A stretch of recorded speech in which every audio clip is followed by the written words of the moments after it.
ایک دن امام حسن عسکری علیہ السلام کے دو اصحاب احمد بن اسحاق اور سعد عسکری امام حسن عسکری علیہ السلام کی خدمت میں حاضر ہوئے۔ انہوں نے خیال کیا کہ آج امام علیہ السلام سے یہ دریافت کریں گے کہ آپ علیہ السلام کے بعد اللہ کی حجت کون ہوگا۔ جب امام حسن عسکری علیہ السلام سامنے آئے تو امام حسن عسکری علیہ السلام نے فرمایا کہ اے احمد، جو بھی تمہارے دل میں ہے آؤ میں تمہیں اس کا جواب دیے دیتا ہوں۔ یہ فرما کر آپ علیہ السلام اپنے مقام سے اٹھے اور اندر جا کر یوں واپس آئے کہ آپ کے کندھے پر ایک نہایت ہی خوبصورت ترین بچہ تھا جس کی عمر 3 سال کی تھی۔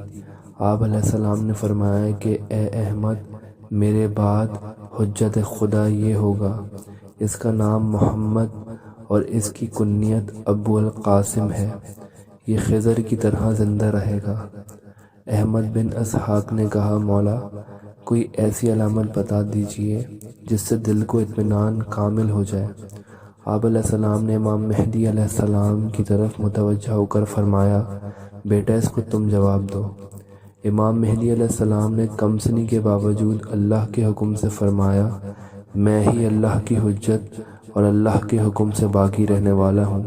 ایک وہ دن بھی آئے گا جس میں اللہ کے دشمنوں سے بدلہ لوں گا۔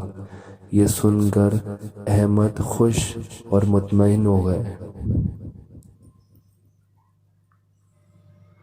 اگر آپ کو یہ ویڈیو پسند آئی تو ویڈیو کو لائک کریں، چینل کو سبسکرائب کریں۔